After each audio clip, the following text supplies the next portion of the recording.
FM bulletin में आपका स्वागत है। मैं हूं माथी और आप देख रहे हैं स्वामी न्यूज। सम्राट पृथ्वीराज चौहान की 859वीं जयंती के अवसर पर आयोजित समारोह के अंतर्गत शहर के 80 स्कूलों के साथ छात्र छात्राओं ने रंग भरो प्रतियोगिता के भाग लेते हुए इतिहास पुरुष के चित्र में अपनी कल्पना अनुसार रंग उकेरे। समारोह समिति के शिव प्रसाद गौतम के अनुसार यह प्रतियोगिता शहर के 80 विद्यालयों में एक साथ आयोजित की गई। इसके अंतर्गत समारोह समिति द्वारा सम्राट पृथ्वीराज चौहान के जीवन पर आधारित एक चित्र की कार्डशीट प्रतिभागियों को प्राप्त कराई गई। सभी ने अपनी कल्पना अनुसार अलग अलग रंगों से इतिहास पुरुष को सजाने और संभालने का सफल प्रयास किया। अनेकों चित्र ऐसे जीवंत लग रहे थे मानो थोड़ी देर में बोल उठेंगे। सभी संस्था प्रधानों एवं चित्रकला विभाग से जुड़े अध्यापकों ने बच्चों का उत्साहवर्धन करते हुए अपनी कल्पनाओं के अनुसार प्रेरित किया। समिति में दुर्गा प्रसाद शर्मा, शैलेंद्र सिंह परमार, पुरुषोत्तम तेजवानी, मुकेश कींची ने विद्यालयों में संपर्क किया। समारोह समिति के कमल प्रकाश कृष्णानी के अनुसार प्रतियोगिता में भाग लेने वाले सभी छात्र छात्राओं के चित्रों का अंकलन विद्यालय स्तर पर किया जाएगा। प्रत्येक विद्यालय के 3 श्रेष्ठ चित्र समारोह समिति को भेजा गया है। इसके उपरांत विशेषज्ञ अलग अलग वर्गों के शहर स्तर पर प्रथम 3 चित्रों का भी चयन किया जाएगा। विजेता छात्र छात्राओं को 24 मई सायंकाल 6 बजे तारागढ़ तलहटी पर स्थित सम्राट पृथ्वीराज चौहान स्मारक पर आयोजित होने वाली मुख्य समारोह में भारत विकास परिषद मुख्य द्वारा प्रायोजित पुरस्कार वितरित किए जाएंगे। समिति के संपत सांकला ने बताया कि सम्राट पृथ्वीराज चौहान की 859वीं जयंती के उपलक्ष्य में 10 मई शनिवार को सायंकाल 6 बजे स्वामी कॉम्प्लेक्स पर प्रतियोगिताओं व अन्य विषयों पर बैठक रखी गई है। समारोह समिति से जुड़े जिसमें सभी सदस्य गण उपस्थित रहे।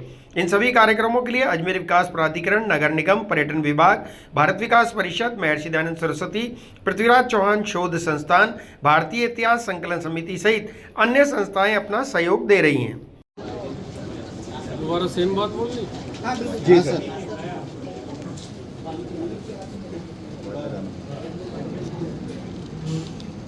राजस्थान सरकार द्वारा राजस्थान माध्यमिक शिक्षा बोर्ड को रीट परीक्षा के लिए नोडल एजेंसी बनाया गया था, जिसकी अनुपालना में माध्यमिक शिक्षा बोर्ड अजमेर ने रीट परीक्षा 2024 दिनांक 27-28 फरवरी 2025 को 3 पारियों में आयोजित करवाई थी। इस परीक्षा में लेवल 1 के लिए 3,46,626 परीक्षार्थी, लेवल 2 के लिए 9,68,502 परीक्षार्थी और दोनों लेवल के लिए 1,14,696 परीक्षार्थी पंजीकृत थे। ये जो पंजीकृत थे उसमें से जो उपस्थित हुए परीक्षा में वो लेवल 1 में थे 3,14,195, लेवल 2 में 8,79,671 और दोनों लेवल के लिए 92,767। इस तरह से कुल 13,13,633 परीक्षार्थी अपेयर हुए थे। आज जो परीक्षा परिणाम डिक्लेयर किया गया है, इसमें से लेवल 1 के लिए 1,95,847, लेवल 2 के लिए 3,93,124 और दोनों स्तर के लिए 47,097, कुल 6,36,068 परीक्षार्थी जो है वो उत्तीर्ण हुए हैं, जो पात्रता में उनकी पात्रता पाई गई है।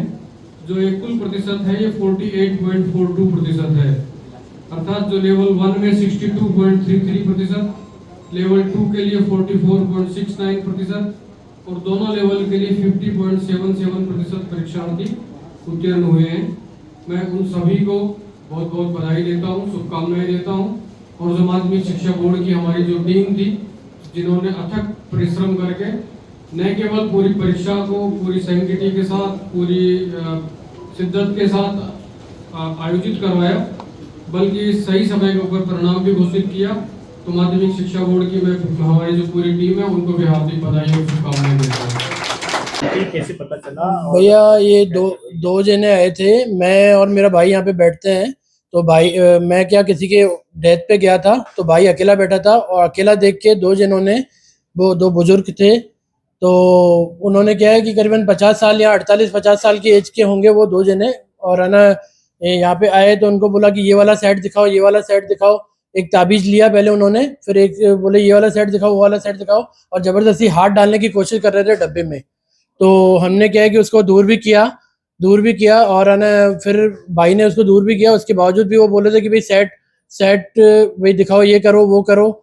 तो आखिरकार क्या उसको खुद ही पन्नी उसको खींच के भाई से हाथ से खुद ही पन्नी खींच के देखने लग गया, तो भाई ने मना भी किया ये क्या कर रहे हो, उसके बावजूद भी वो क्या करने गए और फिर हाथ में दबा के एक सेट और चैन वगैरह लेके गए हैं। जी। हाँ। क्या लागत होगी, कितनी लागत सर 3 लाख के आसपास का है। जी। हाँ वो हाँ, गोल्ड था। हाँ। लगभग कितने तोले का? सर एक है ना 15-16 ग्राम का सेट था और 12-13 ग्राम की चैन थी। आपका हाँ। मेरा नाम महेश केवल रमानी है। जी भैया, क्या घटना हुई? उन्होंने पहले तो मैं बैठा था आराम से, 2 जने आए अंदर आके और फिर बोल रहे थे मुझे भाई पहले वो ताबीज चाहिए, चांदी का ताबीज उन्होंने ले लिया, फिर मैंने वो दे दिया। उसके बाद बोल रहे थे बिजली वाला सेट दिखाओ, बिजली वाला सेट। मैंने बोला बिजली वाला सेट मैंने आज तक सुना नहीं है, क्या होता है क्या नहीं होता है, वो आप किसी और से जाके लो, मेरे पास नहीं है, अवेलेबल नहीं है। उसके बाद नहीं मान रहे थे। उसके बाद जब ऐसे डब्बा इधर पड़े रहते हैं ना, डब्बों में उन्होंने हाथ डालने की कोशिश करी, फिर मैंने एक सेट तो दिखाया, उनमें से समझ में नहीं आया, फिर दूसरा दिखाया तो उसमें जबरदस्ती उन्होंने हाथ डालने की कोशिश करी और बार बार यूं पकड़ के यूं किया, इसको मुट्ठी में यूं पकड़ के दबाने की कोशिश करी। उसके बाद एक बार मैं वेट कर रहा था ना तो करने दिया, फिर दूसरी बार मुझे मेरा हाथ पकड़ लिया उन्होंने, जब वेट कर रहा था ना मैं, तो उसने बोला वेट करने ही नहीं दे रहा था मुझे, तो मेरे को शक हुआ ये कुछ गड़बड़ कर सकते, पर मेरे को इतना अंदाजा नहीं था ये भाई ये चोरी करेंगे या क्या कर रहे, क्योंकि उन्होंने मुझे बहुत उलझा दिया था बातों में। भैया लगभग कितने तोले का सामान था और लागत क्या क्या था? क्या क्या था? करीबन ये समझ लो आप 3 लाख के आसपास मान के चलो। जी। क्या क्या था? उसमें एक सेट था और एक चैन थी गोल्ड की। शिकायत दर्ज कराई? शिकायत दर्ज कराई है, सीसीटीवी फुटेज में आ रहा है? सीसीटीवी फुटेज में भी आ रहा है, सब कुछ है क्या नजर आ रहा है उसमें? उसमें। ये उन्होंने लेते हुए फिर पीछे ऐसे जेब में छुपाया है उन्होंने। दोनों जेंट्स ही थे? दोनों जेंट्स से, एक जना बात कर रहा है, फिर दूसरा जबरदस्ती मेरे को उलझा रहा था, बहुत उलझा रहा था। आपका नाम? मेरा नाम नवीन।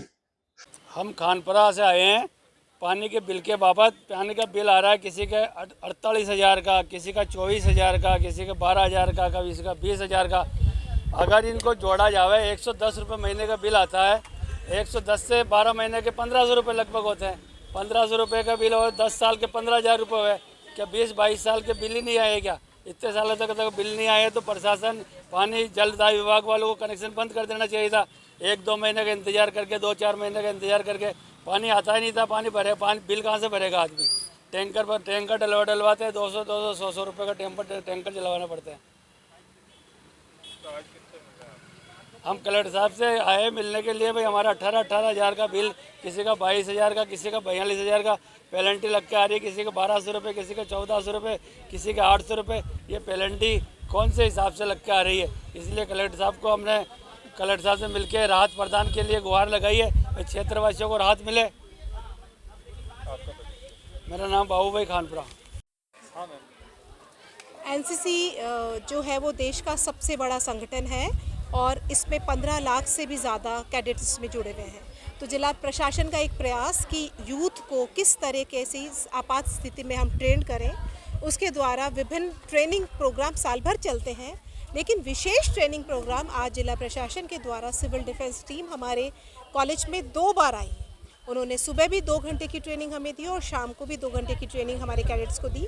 सबसे इम्पॉर्टेंट बात यह है कि हमारे जो कैडेट्स हैं वो खुद ही नहीं, हमारे आसपास के सराउंडिंग्स जो हैं, हमारी नॉर्मल जनता है, उसमें हमारे कैडेट्स की क्या भूमिका हो सकती है। एनसीसी में हमारे कैडेट्स सबसे इम्पॉर्टेंट 2 चीज़ कर सकते हैं, एक जो रेस्क्यू ऑपरेशंस हैं, प्लस फूड को डिस्ट्रीब्यूशन में उनकी क्या भूमिका हो सकती है, ट्रैफिक कंट्रोल में ये क्या कर सकते हैं। तो ये तीनों जो बेसिक ट्रेनिंग है वो हम कैडेट्स को देते हैं और आज जो स्पेशल ट्रेनिंग दी गई वो रेस्क्यू ऑपरेशंस की दी गई। रेस्क्यू ऑपरेशन में सबसे इम्पॉर्टेंट जो चीज़ है, जब भी ब्लैकआउट होता है तो ब्लैकआउट में कैडेट्स की क्या भूमिका है, कैडेट्स कैसे अपने परिवार को और आसपास के लोगों को ट्रेन कर सकते हैं। तो आज उसमें बताया गया कि जब भी ब्लैकआउट आज होगा या जब कभी भी होता है तो उन्हें क्या क्या सावधानियाँ रखनी है, घर पर क्या क्या सावधानियां रखनी है, क्या क्या प्रिकॉशंस रखने हैं, क्या क्या सामग्री रखनी है मिनिमम, जिससे कि कैजुअलिटी मिनिमम हो सके और हम लोगों को बचा सके। तो उसमें उनको ये ट्रेनिंग दी गई कि ब्लैकआउट होने पर हमें घर के अंदर सुरक्षित स्थान कौन कौन से हैं, जैसे सीढ़ियों के नीचे कॉर्नर में अपने आँखों को बंद करना है, आपके कान में कॉटन डालनी है और अपने सिर पर हेलमेट रखना है या फिर कोई एक मोटा तकिया अपने सिर पर बांधना है, जिससे कि अपने सिर को सुरक्षित किया जाए, अपनी बॉडी को मिनिमम घायल अवस्था में पहुंचा जाए। जैसे आप सुरक्षित पहुंचते हैं तो आसपास के एरिया में आप अपने आसपास के लोग जो हैं, जो घायल हो गए, उसको कैसे रेस्क्यू करना है।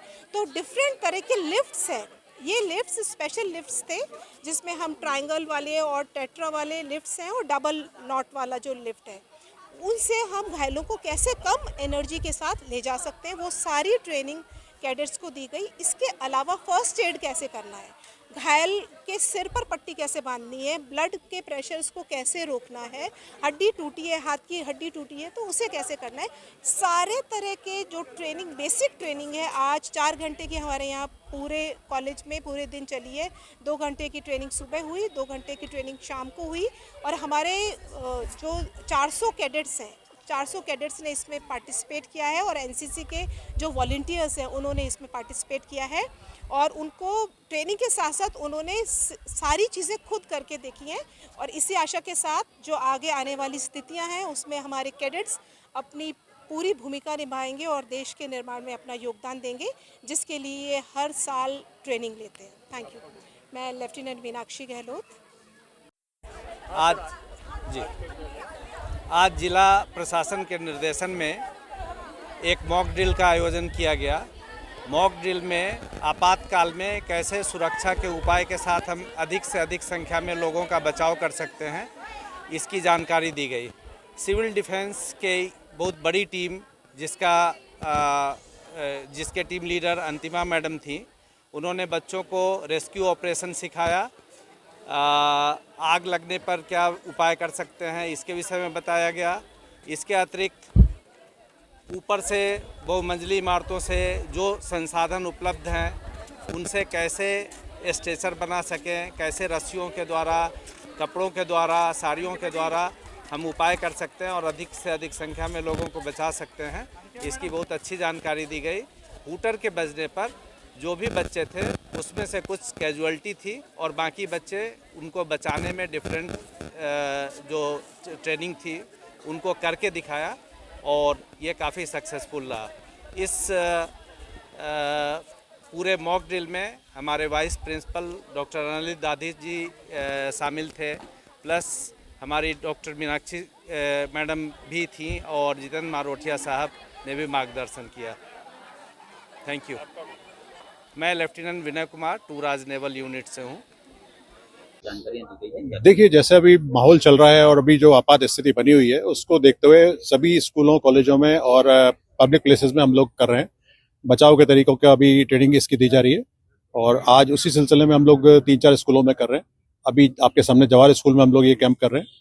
तो यहाँ पर किसी भी आपात स्थिति से बचने के लिए और अगर कोई कैजुअलिटी हो जाती है तो उसको किस तरीके से सुरक्षित बाहर निकाला जाए, ये ट्रेनिंग दी जा रही है। सर, कितना जरूरी है बच्चों को ये सारी चीजों की जानकारियां देना, जो स्थितियां आजकल बनती देखिए, बच्चे बहुत फास्ट लर्नर्स होते हैं, वो बहुत जल्दी सीखते हैं और बच्चों को सिखाने का उद्देश्य ये होता है कि वो अपने घर वालों को भी और एक दूसरे को सिखा सकते हैं और हमारी जो नॉलेज है वो स्प्रेड कर सकते हैं। इसलिए हम बच्चों को ये सबसे पहले ट्रेनिंग दे रहे हैं। प्रशांत झा, सिविल डिफेंस से। 1 मई को जो दुर्घटना हुई थी होटल नाच के अंदर, आग की जल्दी नहीं हुई थी, उसमें 5 आदमी पर एक्सपायर हो चुके हैं। आज धवल भाई, सुरेश भाई, निवासी भावनगर, गुजरात, अभी आज दौरान इलाज एक्सपायर हुए हैं। उनका पोस्टमार्टम किया जाकर के परिजनों को सुपुर्द किया जाएगा। आज सिल्क सेंसर से हो चुकी है। मिली थी आपको यहाँ अजमेर जब आए थे आप? हम तो बाबा से मदद मांगने के, बच्चे के लिए मांगा है, मन्नत मांगना। फिर क्या हुआ?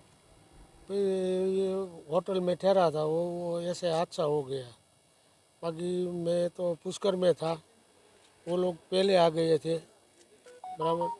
तो रात को सुबह हादसा हुआ तो मुझे फ़ोन आया इंस्पेक्टर साहब का कि तुम जल्दी आ जाओ इधर। तो धवल भाई क्या करते थे? और वो प्राइवेट में नौकरी कर रहे थे। जी, क्या उम्र होगी लगभग? 35-36 35 साल के। नौकरी खुली करते थे? ना, खुली नहीं, प्राइवेट में थे। जी, ठीक। आपका नाम? सुरेश शिवलाल बारिया। आप क्या लगते हैं धवल जी? ये मेरा बच्चा है। आज जो है अस्पताल के अंदर अभी हम मोर्चरी में खड़े हुए हैं। ये हादसा 1 तारीख का हुआ था डिगी बाज़ार होटल नाज के अंदर। वहाँ तकरीबन 9 आदमी हॉस्पिटलाइज्ड हुए थे।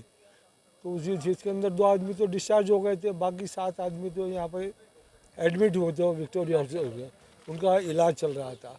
तो पहले ही दिन से हमारी जो खादिम समुदाय की संस्था है अंजुमन सैयदातगार, उसके तमाम जिम्मेदार वगैरह चपरासी वगैरह उनकी देखभाल के अंदर लगे हुए थे, उनकी तीमारदारी में लगे हुए थे, उनकी ड्यूटी दे रखी थी हम लोगों ने। यहाँ डॉक्टर वगैरह तो सब अपना इलाज कर रहे थे उनका, लेकिन उनकी देखभाल के लिए हमारे अंजुमन के जिम्मेदार और हमारे शहर के मौजूद हजरात समझे ना, रियाज भाई थे, रईस भाई थे, शाकिर पार्षद थे, तारिफ भाई थे और जितने भी मौजूद लोग थे हमारे समाज के, वो सब यहाँ पर मौजूद थे और अपनी अपनी तरफ से उनकी खिदमत अंजाम दे रहे थे यहाँ पर। तो अंजुमन की जानिब से जो है, जो अभी तो मालिक की मर्ज़ी, जो जिनका स्वर्गवास हो गया उनको अंजुमन की जानिब से हम लोगों ने 1-1 लाख रुपया अतिया दिया है और जो ज़ख्मी हुए थे उनको 50-50 हज़ार रुपया हम लोगों ने दिया है।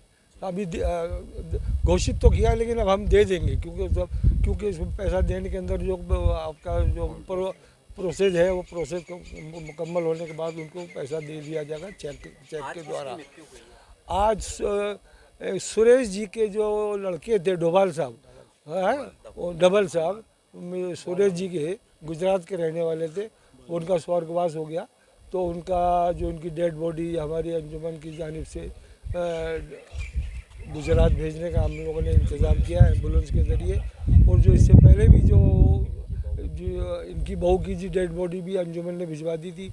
इससे पहले 3 आदमी गुजरात के जो था उनका भी स्वर्गवास हुआ है यहाँ पर, तो उनकी भी डेड बॉडी हम लोगों ने अंजुमन की जानिब से तमाम खर्चा वगैरह अखराजात करके गुजरात उनके घर पे भिजवा दी गई थी। अभी इनकी बॉडी भी गुजरात ही जाएगी। उनके मैं अंजुमन सैयदातगान का नायब सदर हूँ, वाइस प्रेसिडेंट सैयद कलीमुद्दीन। और इसी के साथ ये समाचार बुलेटिन समाप्त होते हैं। मुझे दीजिए इजाजत। देखते रहें स्वामी न्यूज़।